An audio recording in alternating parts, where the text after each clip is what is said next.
ना इधर ना उधर, सीधे मुद्दे पर नजर। और क्या है आज की खबर, आप देखना शुरू कर चुके हैं न्यूज़ 18 पुनीत के साथ। क्या दुनिया एक बार फिर से तीसरे विश्व युद्ध की तरफ बढ़ रही है? हम बात इसलिए ये कर रहे हैं क्योंकि रूस और यूक्रेन के बीच अब जो स्थितियां हैं वो बहुत ज़्यादा तनावपूर्ण हो रही हैं और बहुत बड़ा अटैक यूक्रेन की तरफ से रूस पर किया गया और रूस ने भी बड़ी तैयारी कर ली है। लेकिन इस बीच अमेरिका की तरफ से बयान आया कि रूस आग से खेल रहा है। चीन की तरफ से अमेरिका के लिए बयान आया कि अमेरिका आग से खेल रहा है। रूस की तरफ से अमेरिका के लिए बयान आया कि हम एक ही चीज जानते हैं जो बहुत बुरी है और वो है वर्ल्ड वॉर 3। परिस्थितियां क्या हैं, अभी क्या हालात बन रहे हैं, इन्हीं को समझने के लिए चर्चा की करते हैं शुरुआत। अंकुर त्यागी मेरे सहयोगी मेरे साथ मौजूद हैं, सीधे उनके पास चलते हैं और उनसे समझते हैं अभी के मौजूदा हालात को। अंकुर जी। देखिए, मौजूदा हालात की अगर हम बात करें तो इस तरफ इस समय जब हम ये वीडियो बनाएंगे या जब हमारे दर्शक देखेंगे, उस वक्त एक मीटिंग हुई अहम इस्तांबुल में, जिसमें दोनों देशों के बीच में, यूक्रेन के बीच में और रूस के बीच में बातचीत हुई। लेकिन मीटिंग ऐसे एब्रप्टली ख़त्म हुई और ये ऐसा मतलब क्योस था वहाँ पे कि जो यूक्रेन के जो नेगोशिएटर थे, रूस के साथ जो बात कर रहे थे, उनके लैपटॉप भी ओपन रह गए और वो मीटिंग छोड़ के चले गए। फिर बाद में किसी ने बताया कि यार आपके तो लैपटॉप भी ओपन है, तो फिर उन्होंने जल्दी जल्दी वो लैपटॉप बंद किए। मतलब इस तरह का क्योस और एक एनिमिटी, हॉस्टिलिटी ऐसी देखने को वहाँ पे मिली।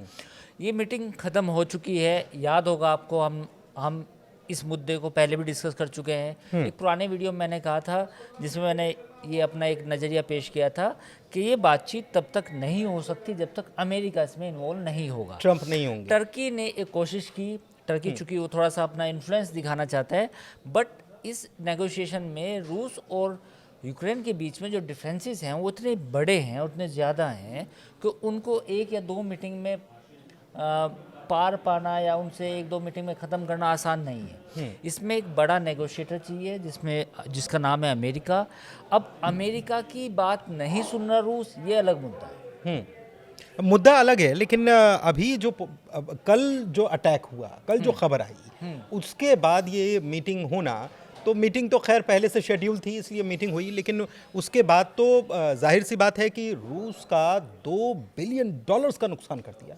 दो नहीं, इससे ज़्यादा है पुनीत। ये तो एस्टिमेट आपने बताया, लेकिन और मीडिया रिपोर्ट्स कुछ कुछ और ज़्यादा फिगर को बता रही हैं।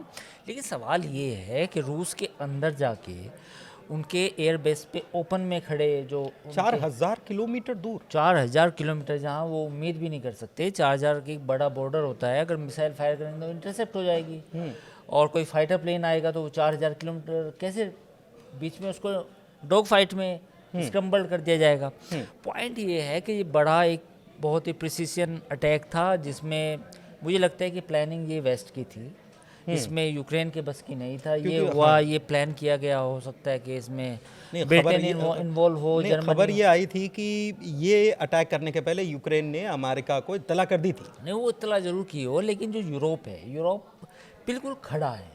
आप देखिए, आप इसे डिनाई नहीं कर सकते कि जो वापस जो ड्रोन थे ये ब्रिटिश मेड थे, ये जर्मन मेड थे कुछ इसमें। तो ऐसा नहीं है कि यूरोप पीछे से लड़ाई नहीं लड़ रहा। जिसको भी ये गलत फहमी हो कि यूक्रेन अपने मन से लड़ाई लड़ रहा है, नहीं, यूरोप खड़ा है। और क्यों वर्ल्ड वार 3 की बात आती है, आप याद कीजिए ना कि जब जर्मनी में रेड आर्मी आ गई थी, यानी कि रूस की सेना आ गई थी, तो पूरा यूरोप रशिया को एज ए थ्रेट मान रहा है। त्राहिमाम मच गया। हाँ, वो मान रहा है कि ये थ्रेट है पूरे यूरोप के लिए, क्योंकि अगर रशिया ने वो तबाही मचाई जो वर्ल्ड वार के टाइम पे हुई थी, तो फिर उसका कब्जा हो जाएगा। मतलब स्टेप बेसिकली सर्वाइवल की जंग मान रहे हो। लेकिन वो इस नहाज पे क्यों आई, इस लेवल पे क्यों आए, उसकी वजह क्या है? उसकी वजह है उनकी पॉलिसीज़। जब आपका यूरोपियन यूनियन वहाँ तक सीमित हो गया था, तो आपको यूक्रेन को उसमें शामिल करने की ज़रूरत क्या थी? नाटो में। मेरा नाटो में ऑफर तो कर रखा है आपने। हाँ। पहले नाटो में और फिर यूरोप में, है ना? आप क्यों अपना विस्तार करना चाहते थे? तो जब आप अपना विस्तार करना चाहते थे तो रूस भी है, तो रूस का एग्रेशन आएगा।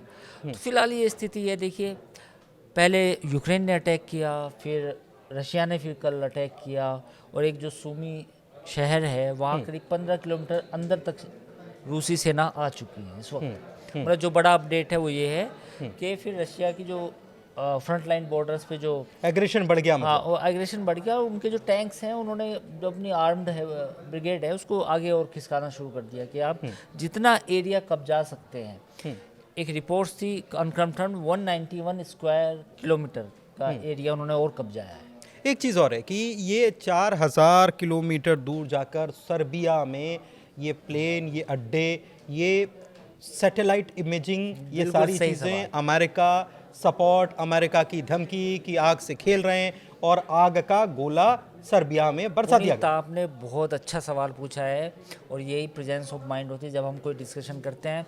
पुनीत ने सवाल पूछा 4000 किलोमीटर पुनीत ड्रोन चले जाए ये बहुत बहुत ज़्यादा हैरान वाली और बात। वो एक्टिव रहें और वो अटैक करें। और वो सैटेलाइट से एक्टिव रहें उस एरिया में भी, ये कैसे संभव है? ये और इमेजिंग, मैपिंग, वो सारी चीज़ें ये संभव ब्रॉडकास्ट, कैसे लाइव है? वो संभव ब्रॉडकास्ट। ऐसे है कि यूरोप के जितने सैटेलाइट्स हैं और उसमें कुछ अमेरिकन्स भी हैं, वो सब डेटा प्रोवाइड कर रहे थे, वो कनेक्टेड थे उससे। सारे सैटेलाइट जो भी सैटेलाइट यूक्रेन ने भेजे थे, all of them are connected with the European satellite, इधर अमेरिकन सैटेलाइट। अच्छा, एक चीज़ और है कि जिस ट्रक से वो ड्रोन्स भेजे गए, बाद में उसमें आग लग गई। ये बिल्कुल मोसाद स्टाइल था, हाँ ये मोसाद वाला स्टाइल था। हाँ। वो जो मोसाद ने ईरान में अपना ट्रक भेजा था, वो उनको वैज्ञानिक को मारने के लिए, हाँ उसके साइंटिस्ट को मारने के लिए ईरान के, उसके बाद वो ट्रक खुद ही आग से जल गया। फखरी ज़ादे, हाँ उनको मारने के लिए। तो उसके बाद वो अपने आप ख़त्म हो गया। ख़त्म हो गया था, कोई सबूत ना बचे। तो वो ये मोसाद स्टाइल था, ये कुछ मोसाद था, कुछ यूरोपियन था और कुछ अमेरिकन्स था। तो मुझे लगता है कि CIA और MI5 ने काफ़ी प्लानिंग की थी इसकी। अच्छा, एक चीज़ और है कि अमेरिका तो ये कह रहा था कि हम सपोर्ट बंद कर रहे हैं, कम कर रहे हैं। नहीं, पीछे तो जारी ये था, सब लेकिन ये अब ये ना, ये देखिए यही तो बात है ना, ये छाती जो चौड़ी हो पूरी गई होगी दुनिया में ज़ेलेंस्की की ये अभी। जो, हाँ बिल्कुल, ये तसव्वुर जो पैदा किया जाता है कि जी एक पल में हम नाराज़ हैं। देखिए यूरोप की अब अपनी लगी है। अगर रूस ने यूक्रेन को अच्छे से ठोक दिया मतलब, तो रूस के चुप बैठेगा, रूस आगे भी जा सकता है। हाँ, तो वो कह भी रहे थे कि हम बफर जोन बनाने वाले हैं, यूक्रेन तक, पूरा पोलैंड की बॉर्डर तक बफर जोन बनाएंगे। बिल्कुल, अगला निशाना पोलैंड भी हो सकता है। अगला निशाना वो इलाके जो उनकी अब औसरिक जो डिफेंस सिस्टम है वो वहाँ तक लेके चले जा सकते हैं। तो पुतिन ने क्या कहा, पुतिन का बयान आया ना, आपने सुना होगा। पुतिन ने कहा कि we can hit Berlin, London and Rome, nobody can stop us, no defence system in the world can detect our missile system. उन्होंने बोला है, थ्रेटनिंग है, बिल्कुल खुल के बोला है खुल के। कि जो वेस्ट खेल रहा है हमारे साथ, ये वेस्ट भूल ना जाए कि रूस का जो नया मिसाइल सिस्टम है, एडवांस मिसाइल सिस्टम है, उसकी जद में पूरे यूरोप के जितने भी बड़े शहर हैं सब उसकी जद में हैं और कोई इंटरसेप्ट नहीं कर पाएगा। बीच में हमारी मिसाइल को कोई इंटरसेप्ट नहीं कर पाएगा। ये रूस के राष्ट्रपति व्लादिमीर पुतिन ने साफ तौर पे बोला है। अच्छा, एक चीज़ और है, ये तो रूस, अमेरिका, यूक्रेन की हम बात कर रहे हैं, लेकिन इसमें एक और खिलाड़ी कूद रहा है जो है चाइना। और दिलचस्प बात यह है कि डोनाल्ड ट्रंप, अमेरिकी राष्ट्रपति, कहते हैं कि रूस आग से खेल रहा है, फिर चाइना अमेरिका को समझा रहा है कि आप भी आग से खेल रहे हो। ये चाइना का रोल क्या है इसके अंदर? देखिए, चाइना का रोल तो सीधा सा है कि चाइना तो रूस के साथ दे रहा है इस मामले में, क्योंकि जब से ट्रेड वार वाला मसला हुआ तो अमेरिका के साथ तो उसकी अलग ही मामला चल रहा है। ट्रंप ने सब गड़बड़ कर दिया बेसिकली। अगर आप एक लाइन में मेरे से सवाल पूछें, पूरी दुनिया में जो, ये मैं नहीं बोल रहा, लोग कहेंगे कि आप कौन होते हैं, आप तो कुछ इतने बड़े वो भी नहीं है। पूरी दुनिया के जितने भी एनालिस्ट हैं, आप कहीं भी किसी भी सोशल मीडिया प्लेटफॉर्म पे चले जाओ, आर्टिकल उठा लो, वो पूरी दुनिया यही कह रही कि सब गड़बड़ है। गड़बड़ इन द सेंस, ये लड़ाई हैंडल की जा सकती थी अच्छे तरीके से, अब ये एक ऐसे मतलब लेवल पे पहुंच गई कि इसको कुछ लोग कह रहे हैं कि पर्ल हार्बर मोमेंट है। यानी कि जो अमेरिका ने, जापान ने पर्ल हार्बर पे अटैक किया था, उसके बाद पूरी वो डायनामिक, मतलब ये आप बहुत गंभीर सिचुएशन की तरफ इशारा कर रहे हैं। हाँ, मैं यही तो कह रहा हूँ। तो ये गड़बड़ किसने की है? डोनाल्ड ट्रंप का वो जो बड़बोलापन और वो जो चीज़ों को ना समझने की जल्दी और अपना फैसला सुनाने की जल्दी, वो भी जिम्मेदार है कहीं। दूसरा मसला, इसराइल हमास का कुछ नहीं हो रहा, कोई सीज फायर नहीं हो रही। कुछ चल ही नहीं रहा है इसराइल हाँ। अपना मामला चला वो रहा है। इसराइल अपना, को हाँ। कह रहा है भाई मुझे अपने 10 बंधक छुड़ाने हैं, मेरी बुला से कुछ भी हो। हम्म। उधर फ्रांस जो है अपना राग अलापा है, फ्री फलस्तीन और झंडे लगा रहा है। एफएल ब्रिटेन भी टावर- ये कह रहा है, है ना, हाँ। ब्रिटेन एफएल टावर पे और बड़ी बड़ी इमारतों पे झंडे लगाए जा रहे हैं, उनसे कुछ नहीं होने वाला। ये मसला। तीसरा, इंडिया पाकिस्तान के कॉन्फ्लिक्ट में अमेरिका ने जिस तरीके से साइलेंटली कहीं ना कहीं इनडायरेक्टली पाकिस्तान को हल्की सी हवा दी, मैं इसे हवा दी बोल रहा हूँ, वो भी एक अजीबोगरीब थी। मतलब आप ट्रेड करें इंडिया से, है ना, आपको सपोर्ट चाहिए क्वाड में इंडिया का, आपको अपना सामान बेचना है इंडिया में, आपको सॉफ्टवेयर इंजीनियर चाहिए इंडिया के, और जब कुछ ऐसी लड़ाई हो तो तब आप ओसामा बिन लादेन को रखने वाले, अपने घर में पनाह देने वाले मुल्क को, वो ट्रम्प है, कुछ भी कर सकते जो हैं। किसी भी चीज़ का एक्सपोर्ट नहीं करता पूरी दुनिया को, उसके साथ आप गलबैया कर रहे हैं। तो मिल लिए ना, शरा से मिल लिए, हैं? अल शरा से मिल लिए, सीरिया में अल-शरा से जाके। मिल लिए, सीरिया में अलकायदा के टेररिस्ट से मिल लिया आप।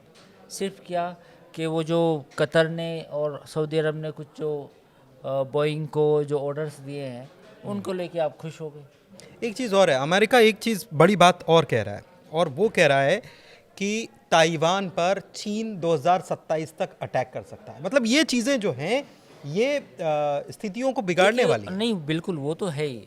मैं वापस, और दुनिया फंस जाएगी इसमें। हाँ ये तो है, ये खतरा है।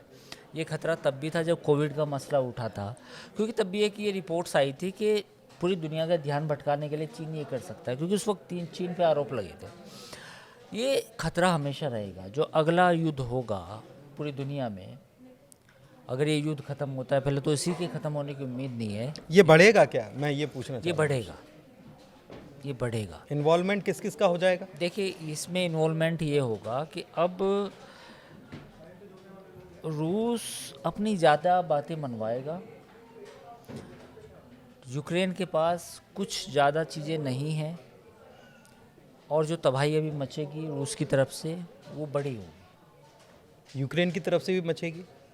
यूक्रेन भी करेगा, यूक्रेन के तो सारे सपोर्ट मिल रहा है। यूरोप है, बिल्कुल सपोर्ट तो मिल रहा है। लास्ट में देखिए, ये जब क्रेजी वाला ट्वीट आया, जब डोनाल्ड ट्रंप ने क्रेजी कहा, उसके बाद अमेरिका ने, यूरोप ने अंदर खाने यूक्रेन को सपोर्ट दिया है, हथियार भेजे हैं, पैसा भी भेजा है, अप्रूवल भी दिया है अटैक का। ऐसा नहीं है कि अप्रूवल नहीं, टेक्निकल सपोर्ट भी है। टेक्निकल सपोर्ट भी है, सैटेलाइट सपोर्ट भी है, टेक्निकल सपोर्ट भी है, सब कुछ है।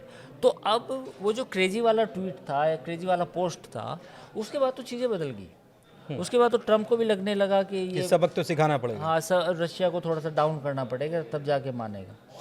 लेकिन अब रशिया जो है, जो ओशरिक जो मिसाइल सिस्टम है उसकी बात करने लगा, टैक्टिकल न्यूक्लियर वेपन्स की बात करने लगा, कुछ तैनाती कर भी दी है। कुछ आप अगर विजुअल देखेंगे तो जो उसका नया एडवांस मिसाइल सिस्टम है वो अब वो बॉर्डर पे लेके जा रहा है पोलैंड के, है ना। तो वो भी शुरू हो, बेलारूस में अपना मूवमेंट बढ़ा रहा है, अच्छा, वहाँ तैनाती कर रहा है। वहाँ तैनाती कर रहा है S-400 S-600 की, 500 की। तो ये तमाम चीज़ें हो रही हैं। सवाल ये है कि अमेरिका चाहता था कि ये ड्रोन अटैक हो, रूस ठंडा पड़े, रूस को थोड़ा सा और मैं नीचे डालूं, और लेकिन अब ऐसा लग रहा है कि रूस जो है इस मामले को आगे लेके इसमें चीज़ें मैं आपसे सीधे समझना चाह रहा हूँ कि इसमें चीज़ें अगर और बढ़ती हैं और ये एस्केलेशन बढ़ने वाला है, ये तो बिल्कुल नज़र आ रहा है। इसमें यूक्रेन के साथ आकर क्या सीधे तौर पर जर्मनी या ब्रिटेन या फ्रांस या पोलैंड या ईरान रशिया की तरफ से या चाइना रशिया की तरफ से ऐसी चीज़ें बनती हुई दिख रही हैं क्या? क्योंकि ये वर्ल्ड वॉर 3 की स्टेज पर तो आकर खड़े हो गए, ये आप कह रहे हैं। हाँ, ये तो मैं कह रहा हूँ, ये मेरा एनालिसिस ये है कि वर्ल्ड वार हो ना हो, पर आपने एक स्टेज सेट कर दी। मतलब मल्टी कंट्रीज जो हैं वो अब इस कॉन्फ्लिक्ट में शामिल हो रही हैं। नहीं, पूरा यूरोप एक साइड है, अमेरिका उनके पीछे है, और दूसरी तरफ रूस है। रूस और पीछे से कुछ चाइना कह सकते हैं, चाइना का सपोर्ट है रूस को। और रूस अगर पोलैंड या फ्रांस या कहीं और अटैक करता है तो ये तो नाटो बनाम हो जाएगा। बिल्कुल वो भी हो सकता है। और सवाल ये है कि अगर रूस कोई बड़ा अटैक करता है तो फिर रूस के ऊपर भी पूरा यूरोप मिलकर अटैक कर सकता है। हालात तो वही बनेंगे ना। और फिर ये अब देखो उनका पुतिन ने क्या कहा, जिस मिसाइल सिस्टम की मैं बात कर रहा हूँ ओश्रिक की, वो 30 सेकंड में नहीं 4 सेकंड में 4000 डिग्री सेंटीग्रेड का तापमान पैदा करता है। मतलब जो मिसाइल जब वो गिरती है तो उस एरिया में 4 सेकंड में 4000 डिग्री सेंटीग्रेड, यानी इट मीन्स कि जो भी चीज़ वहाँ होगी वो राख बन जाएगी। मतलब ज्वालामुखी तो इट खोल इज़ दे रहा है। Yes and it is equivalent to परमाणु अटैक। आप इसे परमाणु अटैक नहीं कह सकते, बट ये परमाणु अटैक से भी कम नहीं है जो जिस एडवांस मिसाइल सिस्टम की बात है। यानी कि रशिया बिना परमाणु अटैक सब्स्टिट्यूट यूज कर रहा है। सब्स्टिट्यूट यूज करेगा, कर सकता है, हाँ, मतलब तैयारी कर रहा है। तो पॉइंट ये है कि अगर रूस ऐसा करता है तो रूस का ये भी कहना है कि अगर हम पे अटैक हुआ फिर तो हम लंदन, बर्लिन, पेरिस हम भी अटैक 32 के लिए तैयार रहिए। फिर आप फिर वही है, तो चीज़ें और बढ़ रही हैं, बढ़ रही है। मुश्किल होती जा रही हैं।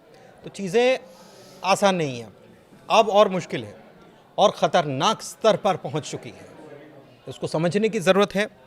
और आपको क्या लगता है कि वाकई में क्या ऐसी स्थिति बन सकती है जो ख़तरनाक स्तर की जिसकी हम चर्चा कर रहे हैं? क्या लगता है, या फिर डोनाल्ड ट्रंप वापस स्थितियों को काबू करने की जो बात करते हैं उसको काबू में कर लेंगे? उनके काबू में चीज़ें हैं भी कि नहीं, ये भी आप कमेंट के ज़रिए बता सकते हैं। फिलहाल इस चर्चा को यहीं समाप्त करते हैं। चर्चा कैसी लगी बताइएगा ज़रूर। फिलहाल हमारे चैनल को लाइक कीजिए, सब्सक्राइब कीजिए। बहुत शुक्रिया।